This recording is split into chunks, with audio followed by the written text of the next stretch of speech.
Hello students, welcome to prep IAS. मेरा नाम है मयूरी भागवानी एंड आज हम डिस्कस करने वाले हैं 14 सितंबर के द हिंदू न्यूज़पेपर को। द हिंदू एनालिसिस शुरू करें उससे पहले एक छोटी सी अनाउंसमेंट कि पहली बार यूट्यूब पे हम आपके लिए लाए हैं एक यूपीएससी प्रीलिम्स 2021 को टारगेट करता हुआ करंट अफेयर्स का कॉम्प्रहेंसिव कोर्स, जहां marathon lectures, live doubt sessions और मॉक टेस्ट के थ्रू आपके करंट अफेयर्स को कराया जाएगा ऑफ द पास्ट 1 ईयर। ठीक है, तो अगर आप इस कोर्स को अवेल करना चाहते हैं तो आपको कुछ भी नहीं करना है, सिर्फ हमारे चैनल को सब्सक्राइब करना है। आगे बढ़ते हैं, आज के टॉपिक्स देख लेते हैं। जीएस 1 में मॉडर्न इंडियन हिस्ट्री में से 128th anniversary of Chicago speech, इसको देखेंगे। आर्ट एंड कल्चर में संवत्सरी, ये फेस्टिवल किस कम्युनिटी से बिलोंग करता है, इसको देखेंगे। जीएस 2 में इंटरनेशनल रिलेशन में से India US tie up on green energy, तो ये पूरा इशू क्या है इसको समझेंगे। टॉकिंग अमिड कॉन्फ्लिक्ट, ये द हिंदू का आज एक एडिटोरियल आया है जो बेसिकली यूएस चाइना के बीच में जो एक तरह से ट्रेड वॉर चल रहा है उसको देखेंगे और उसके अलग अलग डायमेंशंस को समझेंगे। देन जीएस 3 में इकोनॉमी में से इन्फ्लेशन टॉपिक को देखेंगे एंड देन एनवायरमेंट में क्लाइमेट रिफ्यूजीज को लेकर एक स्टडी सामने आई है वर्ल्ड बैंक की, इसको भी देखेंगे। एंड जीएस 4 में we have nothing for today. सो आगे बढ़ते हैं, पहले टॉपिक के साथ चालू करते हैं। इन्फ्लेशन डिप मार्जिनली टू 5.3% इन अगस्त। तो देखो, इन्फ्लेशन जो है वो हमारा गिरा है, नीचे आया है 5.3% पे। ठीक है, तो ये जुलाई में जो था, जुलाई में जो हमारा रिटेल इन्फ्लेशन की मैं अगर बात करूं, आरबीआई देखो, आरबीआई जो है ना वो रिटेल इन्फ्लेशन की बात करता है। तो ये रिटेल इन्फ्लेशन क्या है, होलसेल प्राइस इंडेक्स क्या है, इसकी भी हम बात करेंगे। रिटेल इन्फ्लेशन की बात करें यानी कि सीपीआई, कंज्यूमर प्राइस इंडेक्स की बात करें, तो इसमें अभी अगस्त के लिए ये 5.3% इन्फ्लेशन रेट रहा है, जो कि जुलाई में 5.6% था। और ये क्यों हुआ है कम इन्फ्लेशन रेट, क्योंकि हमारे जो फूड प्राइजेस हैं उनका इन्फ्लेशन कम हुआ है। और देखो, ये इसीलिए भी कम दिखाया जा रहा है क्योंकि लास्ट अगस्त में इन्फ्लेशन ज़्यादा था, तो उसके कंपैरिजन में इस अगस्त में इन्फ्लेशन कम आया है। ठीक है, जो सेकेंड मंथ था मार्जिनल मॉडरेशन इन कंज्यूमर प्राइस इंडेक्स, तो यहाँ पे सेकेंड मंथ है जहाँ पे कंज्यूमर प्राइस इंडेक्स में थोड़ा सा मॉडरेशन देखा गया है, थोड़ा सा नीचे गिरावट देखी गई है इन्फ्लेशन में। ठीक है, और हमारा आपको पता होगा आरबीआई की मॉनेटरी पॉलिसी कमीशन का क्या टारगेट है इन्फ्लेशन को लेकर।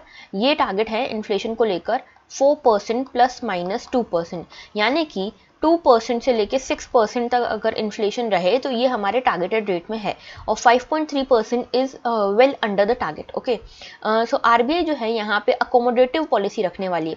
अकोमोडेटिव पॉलिसी का क्या मतलब होता है? अकोमोडेटिव पॉलिसी का मतलब होता है कि यहाँ पे ये मनी सप्लाई को बढ़ाएगी। ठीक है, मनी सप्लाई को बढ़ाने की कोशिश करेगी सो दैट डिमांड को इंक्रीज करा जा सके। और ये सब कैसे करते हैं? जो अलग अलग यहाँ पे मॉनेटरी पॉलिसी टूल्स होते हैं, जैसे कि repo rate, reverse repo rate, SLR, CRR, इन सभी के थ्रू यहाँ पे इनको कंट्रोल करने की कोशिश की जाएगी, मनी सप्लाई को बढ़ाने की और डिमांड को बढ़ाने की कोशिश की जाएगी। ठीक है, तो ये सारे मॉनेटरी पॉलिसी टूल्स को लेकर मनी सप्लाई को बढ़ाने की जब कोशिश की जाती है तो उसको अकोमोडेटिव स्टांस कहते हैं। तो इस स्टांस के थ्रू ही हम हेडलाइन इन्फ्लेशन को भी कम कर पाएंगे, ऐसा कहा जा रहा है। ठीक है, तो अब इन्फ्लेशन की बात करें अगर, तो देखो इन्फ्लेशन, आई होप आप सभी को पता हो इन्फ्लेशन का क्या मतलब है। इन्फ्लेशन का बेसिक मतलब होता है, इन्फ्लेशन का बेसिक मतलब होता है चेंज इन प्राइजेस। ठीक है, चेंज इन प्राइस में भी इंक्रीज इन प्राइजेस आपको जब देखने को मिलता है। ठीक है, इंक्रीज इन प्राइजेस आपको देखने को मिलता है, जैसे कि आप कोई गुड लेते थे, आपने सपोज खरीदा, अभी आपको वही चीज़ 5 रुपीज़ में मिल रही है, आगे जाके आपको अगर वो चीज़ 7 रुपीज़ या 10 रुपीज़ में मिलने लग जाए तो आप कहोगे यहाँ पे इन्फ्लेशन हो गया है। ठीक है, तो देखो ये इन्फ्लेशन जो है ना, ये अलग अलग मेजर्स से नापा जाता है, मेजर किया जाता है। एक होता है सीपीआई यानी कि कंज्यूमर प्राइस इंडेक्स, और एक होता है डब्ल्यूपीआई यानी कि होलसेल प्राइस इंडेक्स। अगर हम इन दोनों के बीच में डिफरेंस देखें, दोनों देखो ये प्रीलिम्स और मेंस दोनों के लिए बहुत इंपॉर्टेंट है। ठीक है, ये डिफरेंस, तो जब हम डब्ल्यूपीआई की बात करें और सीपीआई की बात करें, तो जब हम होलसेल प्राइस इंडेक्स की बात करते हैं तो ये बेसिकली क्या करता है, होलसेल प्राइजेज में कितना उतार चढ़ाव हुआ है ये उसको मेजर करता है। और सीपीआई जो है ये रिटेल इन्फ्लेशन को यहाँ पे मेजर करता है, यानी कि, तो देखो यहाँ पे मतलब क्या है रिटेल इन्फ्लेशन का। तो देखो यहाँ पे सपोज कि ये कोई मैन्युफैक्चरिंग फर्म है, मैन्युफैक्चरिंग फर्म से जब आप होलसेल मार्केट में इसको ले गए तो जितना आपको प्राइस राइज देखने को मिला दैट वुड बी डब्ल्यूपीआई। ठीक है, वो डब्ल्यूपीआई में इंडिकेट होगा।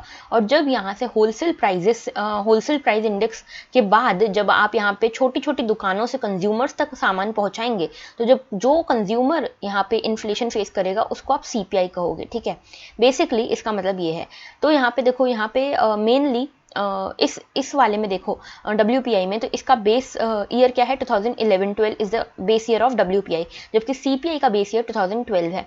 इसको कौन मेजर करता है? इसको मेजर करता है economic adviser of ministry of commerce and industry, और यहाँ पे CSO यानी कि सेंट्रल स्टैटिस्टिक ऑफिस जो है मॉस्पी के अंतर्गत आता है, ये मेजर करता है CPI को।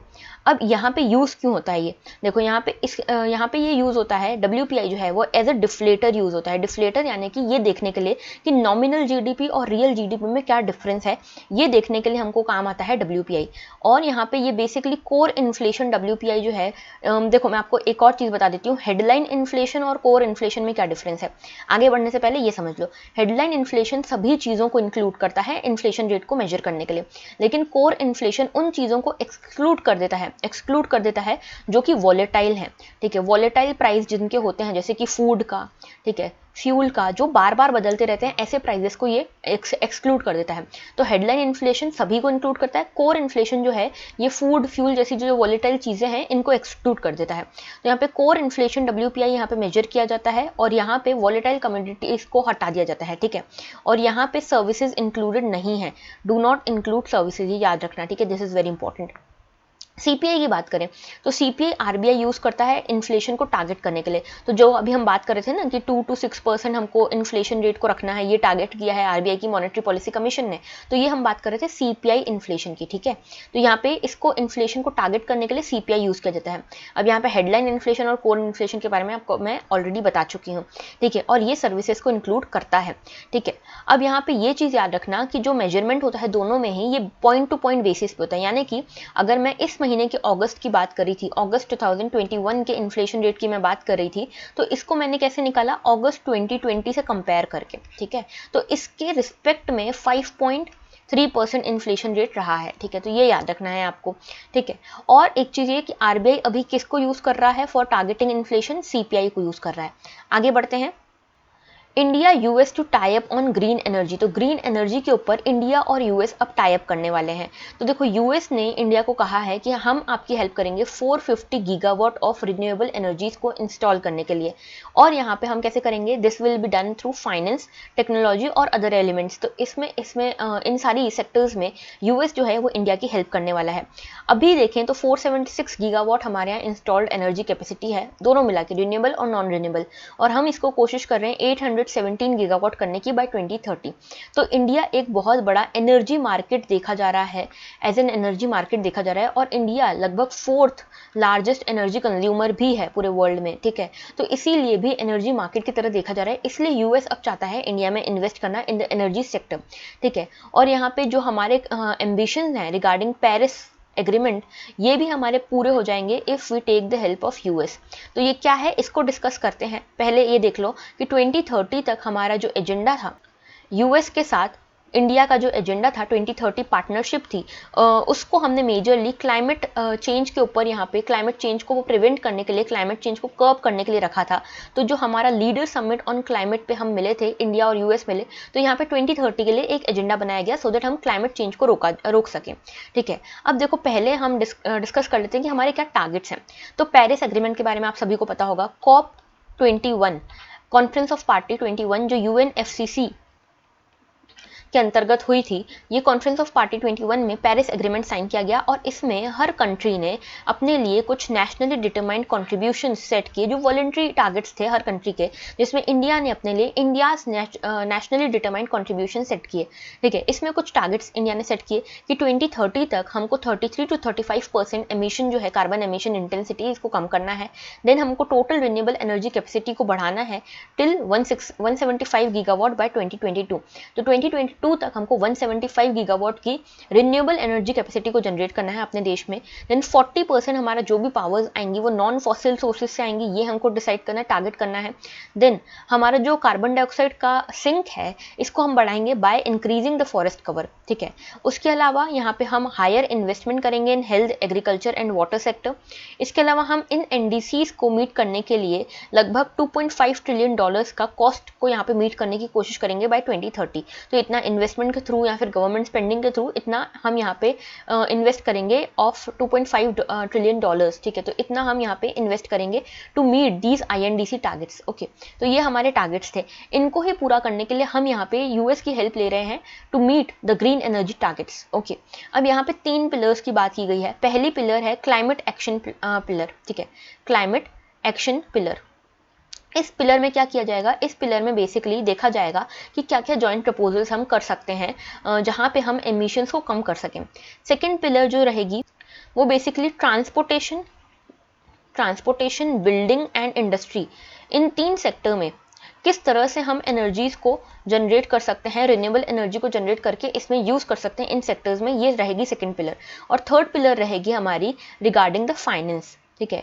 तो जो यूएस हमको फाइनेंस करेगा फॉर दीज एनर्जी प्रोजेक्ट्स, इसके लिए थर्ड पिलर रहेगी, ठीक है। और एक चीज मैं और बता दूं कि 6 बैंक्स हैं यूएस में जिन्होंने ये टारगेट किया है कि हम लगभग 4.5 ट्रिलियन डॉलर्स यहाँ पे स्पेंड करेंगे इस डिकेड में फॉर क्लीनर एनर्जी। तो हम यहाँ पे अलग अलग देशों में भी इन्वेस्ट करेंगे और अपने देश में भी इन्वेस्ट करेंगे फॉर द क्लीनर एनर्जी, इतना 4.5 ट्रिलियन डॉलर्स, ठीक है।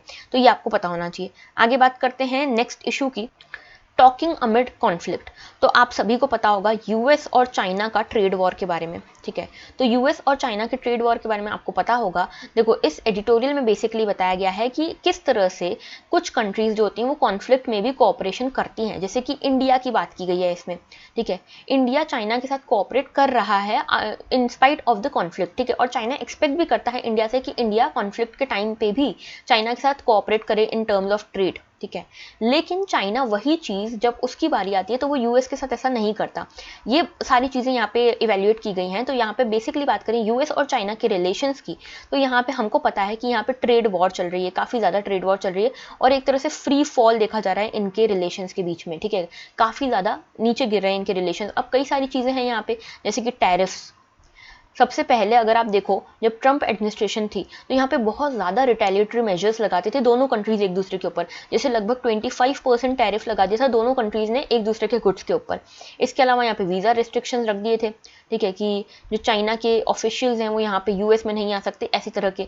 फिर चाइना की जो यहाँ पे कंपनीज हैं हुआवेई जैसी, इनके ऊपर भी कई सारे एलिगेशंस लगे कि ये यहाँ पे सिक्योरिटी, इंटरनल सिक्योरिटी को हार्म करेंगी अलग अलग कंट्रीज़ की। तो इस तरह के कई सारे इशूज़ थे यहाँ पे। कुछ इशूज़ ये भी थे कि ये भी कहा गया कि इंटेलेक्चुअल प्रॉपर्टी राइट्स को यहाँ पे चोरी करने की कोशिश कर रहा है चाइना, ठीक है। फिर यहाँ पे कुछ इशूज़ ये भी थे कि यहाँ पे चाइना जो है वो अपनी करेंसी को मैनिपुलेट करके अपने एक्सपोर्ट्स को बढ़ाने की कोशिश कर रहा है, इलीगल कोशिश कर रहा है। यहाँ पे ये चाइना के ऊपर एलिगेशन लगा था। तो दोनों तरफ से अलग अलग एलिगेशन थे, चाइना की तरफ से भी थे और यूएस की तरफ से भी थे, इसीलिए ट्रेड वॉर इतना ज़्यादा बढ़ गया। अब आज की डेट में देखें तो देखो, जब से बाइडेन एडमिनिस्ट्रेशन आया है, बाइडेन एडमिनिस्ट्रेशन भी उतना ही एग्रेसिव दिख रहा है चाइना के प्रति। लेकिन फिर भी बाइडेन एडमिनिस्ट्रेशन ने कोशिश की चाइना के एडमिनिस्ट्रेशन से बात करने की और उन्होंने कहा कि हमें एक दूसरे का कोऑपरेट करना चाहिए in various issues. Like Afghanistan issue में हमको एक दूसरे के कोऑपरेशन की ज़रूरत पड़ेगी, क्लाइमेट चेंज को कर्ब करने के लिए, प्रिवेंट करने के लिए हमको एक दूसरे के कोऑपरेशन की ज़रूरत पड़ेगी। लेकिन यहाँ पे चाइना तैयार नहीं है। चाइना ने कहा कि अच्छा देखो, दोनों के बीच में पहले इश्यूज़ भी हैं, जैसे इसमें ये कोऑपरेशन की बात करते हैं लेकिन दोनों के बीच में मतभेद भी है रिगार्डिंग ह्यूमन राइट्स वायलेशन। तो ह्यूमन राइट वायलेशन के ऊपर इशू उठाता है यूएसए ओवर द चाइना, ठीक है, कि यहाँ पे आप अलग अलग एरियाज़ में, हांगकांग में, ताइवान में, आप यहाँ पे ह्यूमन राइट्स का वायलेशन कर रहे हो, जिनजियांग प्रोविंस में, ठीक है, तिब्बत में, यहाँ पे आप ह्यूमन राइट्स का वायलेशन कर रहे हो। दूसरी चीज़, यहाँ पे आपका एक्सपांशनिज्म से हमको प्रॉब्लम है, ये कहा है यूएस ने। जैसे साउथ चाइना सी में बहुत ज़्यादा एक्सपांड करने की कोशिश कर रहा है चाइना अपने आप को, तो इससे भी प्रॉब्लम है यूएस को। और कोविड के ओरिजिन से रिगार्डिंग देखो, कोविड के ऊपर, कोविड के ओरिजिन को लेकर अभी तक भी काफ़ी सारी चीज़ें चल रही हैं। कई सारे लोगों का कहना है, कई सारे एक्सपर्ट्स का कहना है कि चाइना की लैब से निकला है, तो इसके ऊपर ट्रांसपेरेंसी की मांग कर रहा है यूएस। तो बेसिकली देखो, दोनों ही यूएस और चाइना अपनी अपनी हेजेमनी एस्टैब्लिश करने की कोशिश कर रहे हैं वर्ल्ड पॉलिटिक्स में, जियो पॉलिटिक्स में और पूरे इंडो पैसिफिक रीजन में, ठीक है। तो इसलिए दोनों के बीच में भी मेजर ट्रेड वॉर है। तो सिर्फ एक इशू नहीं, एक ट्रेड के रिगार्डिंग वॉर है, कई सारे दूसरे इशूज भी इन्वॉल्व हैं, जैसे कि हमने इनको डिस्कस किया, इनको डिस्कस किया, इसको डिस्कस किया, ठीक है। तो कई सारे इशूज इन्वॉल्व हैं। अब चाइना की कुछ कंडीशन है। देखो, मैंने आपको बताया कि बाइडेन एडमिनिस्ट्रेशन ने कहा चाइना के एडमिनिस्ट्रेशन को कि हम आपके साथ कोऑपरेट करना चाहते हैं इन इशूज में, लेकिन चाइना ने कहा नहीं, हमारी तो कुछ कंडीशन है, फिर ही हम आपके साथ कोऑपरेट करेंगे, वरना हम आपके साथ कोऑपरेट नहीं करेंगे। तो चाइना चाइना ने कहा एक तो आप हमारे ऊपर से वीज़ा रिस्ट्रिक्शन हटाइए, जो हमारे ऑफिशियल्स हैं उनके ऊपर से वीज़ा रिस्ट्रिक्शन हटाइए। दूसरा, आप जो कोविड की इंक्वायरी को लेकर इतना उछल रहे हैं इसको बंद कीजिए। ठीक है, तो चाइना ने कहा यूएस अपनी जो मांग है कि ट्रांसपेरेंट इंक्वायरी होनी चाहिए कि कोविड का ओरिजिन कहाँ से हुआ, ये सब बंद करो आप, फिर हम आपकी कोऑपरेशन करेंगे। लेकिन इसमें ऑथर कहते हैं कि इंडिया से तो चाइना कुछ और एक्सपेक्ट करता है। जब चाइना से एक्सपेक्ट किया यूएस ने कि आप हमसे कोऑपरेट कीजिए, कॉन्फ्लिक्ट के दौरान भी हम कोऑपरेट कर सकते हैं, तो चाइना ने कहा हम तो कोऑपरेट नहीं करेंगे। और जब इंडिया की बात आती है तो चाइना कहता है कि इंडिया को कोऑपरेट करना चाहिए अपने ट्रेड में। देखो इंडिया जो है ना एक बहुत बड़ा ट्रेड मार्केट है चाइना के लिए। ठीक है, इंडिया का बहुत बड़ा ट्रेड जुड़ा हुआ है चाइना के साथ। तो इंडिया का सिंस इंडिया का और चाइना का बीच में कई सारे स्टैंड ऑफ चलते रहते हैं, तब भी चाइना ऐसा मानता है कि इंडिया को यहाँ पे कोऑपरेट करना चाहिए, ट्रेड वगैरह को बीच में नहीं लाना चाहिए। तो चाइना को भी ये चीज़ें सोचनी चाहिए कि जियो पॉलिटिक्स के लिए, ह्यूमन राइट्स के लिए, अफगानिस्तान जैसा इशू, क्लाइमेट चेंज जैसा क्रिटिकल इशू के ऊपर तो हम कोऑपरेट कर ही सकते हैं। तो ये था पूरा इशू। ठीक है, तो हमें यहाँ पे basically US China trade relations को और इंडिया का इसके ऊपर क्या इंपैक्ट पड़ सकता है, इंडिया के ऊपर इसका क्या इंपैक्ट पड़ सकता है, इसको यहाँ पे ध्यान देने की जरूरत है। ठीक है, आगे अब देखो इसके रिगार्डिंग एक क्वेश्चन है।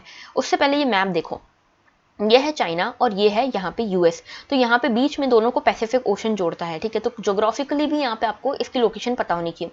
और पैसिफिक ओशन के आसपास जो एरियाज हैं, जैसे यहाँ पे स्टेट ऑफ मलक्का आता है और यहाँ पे मेजर स्टेट्स आती हैं, बेरिंग स्टेट आती है, फिर यहाँ पे जो मेजर स्टेट्स है ना वो भी इनके लिए चौक पॉइंट्स का काम करते हैं। तो ये आपको पता होना चाहिए। अब now the question for mains, what are the issues involve behind US China trade war. तो इश्यूज क्या है, what could be the implications for the world. तो इस यूएस चाइना ट्रेड वॉर के इश्यूज क्या है, कॉजेज क्या है और क्या इम्प्लीकेशन, क्या कॉन्सिक्वेंसेज हो सकते हैं पूरे वर्ल्ड के ऊपर और इनके ऊपर इंडिविजुअली, ये आपको बताना है इन 150 words in the comment section. ठीक है, आप चाहो तो इसका आंसर टेलीग्राम ग्रुप पे भी, यहाँ पे जो पीयर टू पीयर इवैल्यूएशन वाला टेलीग्राम ग्रुप है उस पे भी यहाँ पे पोस्ट कर सकते हो। ठीक है, आगे बात करते हैं, climate change would cause 216 million people to migrate. तो देखो यहाँ पे बात कर रहे हैं हम क्लाइमेट रिफ्यूजीज की। आपने अलग अलग तरह के रिफ्यूजीज की बात की बारे में सुना होगा, जैसे अफगानिस्तान में अभी रेफ्यूजीज होने वाले हैं बहुत सारे। ठीक है, जो लोग वहाँ से भागने की कोशिश कर रहे हैं because of the political crisis. तो यहाँ पे उसी तरह से क्लाइमेट रिफ्यूजीज होते हैं जो बहुत सारे नेचुरल कैलेमिटीज़ के कारण अपनी जो नेटिव प्लेस है उसको छोड़ के भाग रहे हैं दूसरी दूसरी जगहों पर, उनको कहते हैं क्लाइमेट रिफ्यूजीज। ओके, अब यहाँ पे देखो क्लाइमेट चेंज, इसके बारे में वर्ल्ड बैंक ने एक रिपोर्ट जारी की है। इस रिपोर्ट का नाम है ग्राउंड्सवेल रिपोर्ट, ग्राउंड्सवेल रिपोर्ट। ओके, इसमें ये बताया गया है, अलग अलग सिनेरियोज लिए गए हैं कि जब वर्स्ट केस सिनेरियो होगा तो क्या होगा, जब बेस्ट केस सिनेरियो होगा तो क्या होगा। तो बेसिकली यहाँ पे ये कहा है कि क्लाइमेट चेंज के कारण 200 मिलियन से भी ज़्यादा लोग हो सकता है उन्हें अपना घर छोड़ना पड़े और with in country he migrate करना पड़े। तो यहाँ पे 3 सिनेरियोज दिए गए हैं। पहला सिनेरियो यह है वर्स्ट केस सिनेरियो, जब हम क्लाइमेट चेंज को नहीं रोक पा रहे हैं, हम इसके लिए कोई एफर्ट्स नहीं कर पा रहे हैं। सबसे पेसिमिस्टिक सिनेरियो में क्या हो सकता है, यहाँ पे ये कहा गया है कि लगभग 216 मिलियन पीपल को अपने जगह को, अपनी नेटिव प्लेस को छोड़ के भागना पड़ेगा टू एनी अदर प्लेस। तो यहाँ पे 216 million people can be the climate refugees here. ठीक है, in worst case scenario. Alright, और यहाँ पे जो मेजर है 6 रीजन्स में इसको बताया गया कि 6 रीजन्स में सबसे ज्यादा यहाँ पे क्लाइमेट रिफ्यूजीज देखने को मिलेंगे। कौन कौन से, एक तो लैटिन अमेरिका है, फिर नॉर्थ अफ्रीका है, फिर सब सहारन अफ्रीका है, ओके फिर ईस्टर्न यूरोप है, सेंट्रल एशिया है, साउथ एशिया, ईस्ट एशिया और पैसिफिक। तो बेसिकली एशिया वाला रीजन है, बेसिकली एशिया, अफ्रीका और जो south America, southern America, Latin America है, ये वाला जो रीजन है ना, ये सबसे ज़्यादा इम्पैक्ट पड़ेगा इसके ऊपर। दूसरी चीज़ कही है कि सबसे अच्छा सिनेरियो जब होता है, बेस्ट केस सिनेरियो जब होता है, जब हम सबसे ज़्यादा इको फ्रेंडली मेजर्स लेते हैं, क्लाइमेट चेंज को रिड्यूस करने की कोशिश करते हैं, तब भी यहाँ पे देखा जाएगा कि 44 मिलियन क्लाइमेट रिफ्यूजीज हमको देखने को मिलेंगे। ठीक है, तो 44 मिलियन रिफ्यूजीज हमको देखने को मिल सकते हैं यहाँ पे इस केस में भी। इसके अलावा यहाँ पे ये बताया गया है कि सब सहारन रीजन जो है, सब सहारन रीजन यानी कि जो अफ्रीका का सब सहारन रीजन है, ये सबसे ज़्यादा वल्नरेबल है।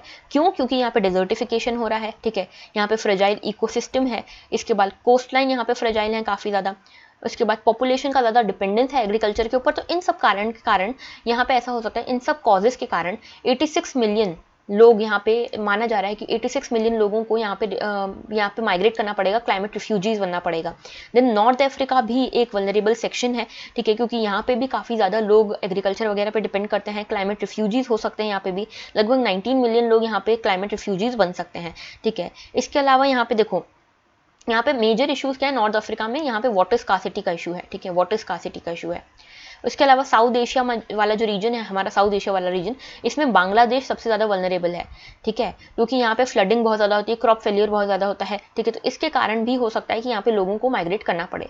तो ये आपको इशू पता होना चाहिए क्लाइमेट रिफ्यूजीज के बारे में। ये जो डाटा है ना, ये आप मेंस के आंसर्स में कोट कर सकते हो, थोड़ा बहुत इसका डाटा याद रखना सो दैट आप मेंस के आंसर्स में इसको कोट कर सको।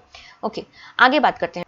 नेक्स्ट हमारा टॉपिक है 128th anniversary of Swami Vivekananda Chicago speech. तो देखो 1893 सितंबर 11 को विवेकानंद जी ने, स्वामी विवेकानंद ने एक बहुत फेमस स्पीच यहाँ पे डिलीवर की थी in parliament of world's religion. तो ये एक पार्लियामेंट ऑफ वर्ल्ड्स रिलीजन एक समिट हुई थी जिसमें स्वामी विवेकानंद ने हमारे हिंदू कल्चर के बारे में, वेदांता के बारे में एक स्पीच दी थी और इंडियन कल्चर के बारे में एक स्पीच दी थी, ठीक है। तो यहाँ पे स्वामी विवेकानंद की ये स्पीच बहुत ज़्यादा फेमस हुई थी। शिकागो में था ये पार्लियामेंट ऑफ वर्ल्ड रिलीजन जो था ना, ये शिकागो में था। तो यहाँ पे इनको 2 मिनट की स्टैंडिंग ओवेशन मिली थी। सभी जो एक्सपर्ट्स थे वहाँ पे वो बैठे हुए थे, उन सभी ने इनको स्टैंडिंग ओवेशन दी थी। तो इसको यहाँ पे 128 ईयर्स कंप्लीट हुए हैं। स्वामी विवेकानंद के बारे में जाने तो देखो ये बेसिकली इनका कंट्रीब्यूशन माना जाता है कि इन्होंने वेस्टर्न वर्ल्ड को एनलाइटन किया विद हिंदुइज्म। इन्होंने हिंदुइज्म को प्रमोट किया और जो इंट्रोड्यूस किया वेस्टर्न वर्ल्ड में इस हिंदुइज्म को, ठीक है। देन सेकंड यहाँ पे बात करते हैं कि श्री रामकृष्ण परमहंस के ये डिसाइपल थे, ठीक है। इनके गुरु श्री रामकृष्ण परमहंस थे जिनके नाम पे आगे जाके इन्होंने परमहंस मंडली भी बनाई, ठीक है। इसके बाद ये जो रामकृष्ण परमहंस है इनका कंट्रीब्यूशन हिंदुइज्म के रिवाइवल में माना जाता है बहुत ज़्यादा।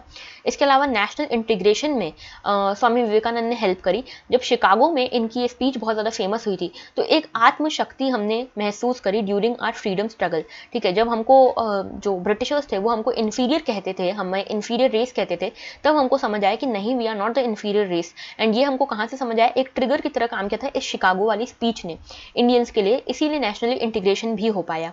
देन 1984 में गवर्नमेंट ऑफ इंडिया ने 12 जनवरी जो कि बर्थ एनिवर्सरी रहती है स्वामी विवेकानंद की, ये इसको नेशनल यूथ डे भी बनाया गया, ठीक है, इस स्वामी विवेकानंद के बर्थडे को। देन राजा योगा, ज्ञान योगा और कर्म योगा, ये 3 बुक्स लिखी है स्वामी विवेकानंद ने। तो ये 3 बुक्स के बारे में याद रखना, राजयोग, ज्ञान योग और कर्मयोग। अब इनकी रेलेवेंस क्या है, स्वामी विवेकानंद की आज की डेट में रेलेवेंस क्या है। देखो आज की डेट में हम देखते हैं काफ़ी ज़्यादा मॉब लिंचिंग होती है, हम रिलीजन के नाम पे लव जिहाद का इशू ले आए हैं, ठीक है। उसके बाद हम यहाँ पे टेम्पल्स मॉस्क के लिए लड़ रहे हैं। तो इस टाइम पे हमारे लिए बहुत ज़्यादा रेलिवेंट हो जाती है इनकी टीचिंग्स। इन्होंने बताया था कि रिलीजन का एक्चुअल मीनिंग जो होता है ना वो टॉलरेंस और यूनिवर्सल एक्सेप्टेंस होता है। एक दूसरे से लड़ना या एक दूसरे को इन्फीरियर बताना ये रिलीजन का मीनिंग नहीं होता है। Religion should be above superstition and rigidities, ठीक है। तीसरी चीज़ यहाँ पे कही है कि डेंजर्स जो हमको सबसे ज़्यादा है they are through sectarian conflicts. तो सेक्टेरियन कॉन्फ्लिक्ट्स जो है वो हमारे लिए सबसे बड़ा डेंजर है, और जो हमारे लिए सबसे बड़ी होप है वो यंगस्टर्स हैं। Youngsters in India are the chain that binds our past and the future.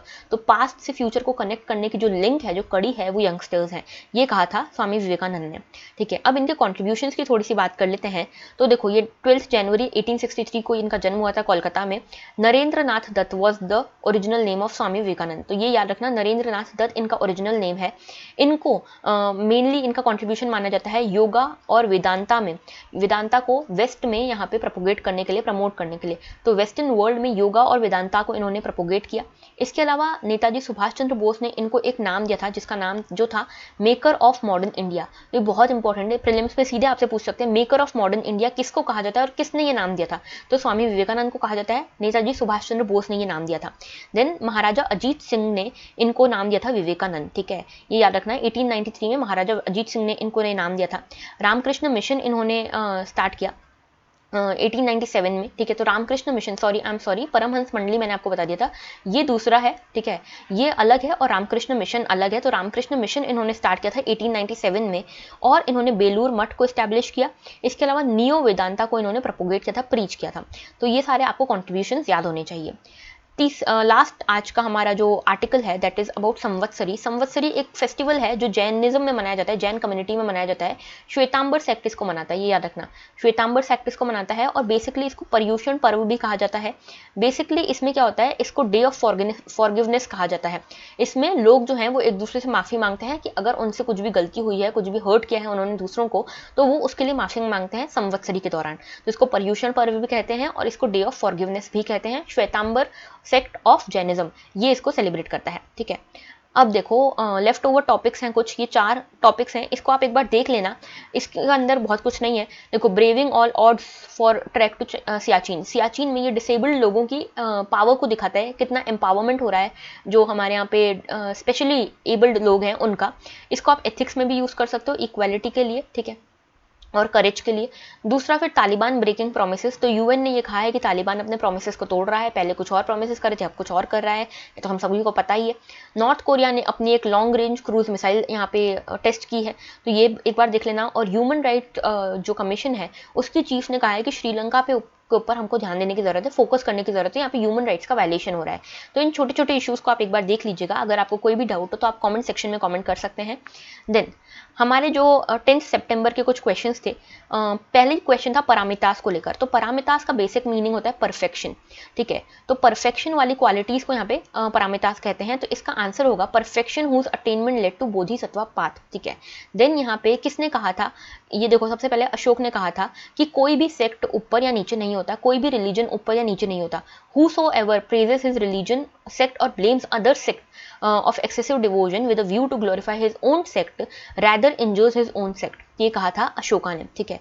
Then यहाँ पे इस पैर की बात करें तो देखो, परिव्रजक ये रिनंसिएटर या वेंडरर थे, ये सही है। उपासक ले फॉलोअर्स थे बुद्धिज्म के, ये भी सही है। श्रामण जो है ये प्रीस्ट नहीं थे, ये क्या थे, ये भी रिनंसिएटर्स ही थे, ठीक है। अथीस्ट थे यानी कि सन्यासी थे, ये प्रीस्ट नहीं थे, ठीक है। तो यहाँ पे first and third statements are correct यहाँ पे, तो यहाँ पे B would be the correct option. Okay, आगे बात करते हैं, ये आज के क्वेश्चन हैं आपके लिए। These are related to environment, ठीक है। जैसे कि मैंने आपको कहा था कल कि हम आज 4 क्वेश्चंस लेंगे, तो एक तो एनजीटी और सीपीसीबी में आपको यहाँ पे डिफरेंस बताना है। दूसरा ये global alliance for climate smart agriculture के बारे में आपको बताना है। तीसरा आपको ये ट्रैफिक एक ऑर्गेनाइजेशन एनवायरमेंट से रिलेटेड, इसके बारे में बताना है। और बायोलॉजिकल ऑक्सीजन डिमांड के बारे में बताना है, ठीक है। तो ये 4 क्वेश्चन हैं। I am expecting the answer of these 4 question and the answer of that mains question in the comment section. So that was all for today. Thank you for watching.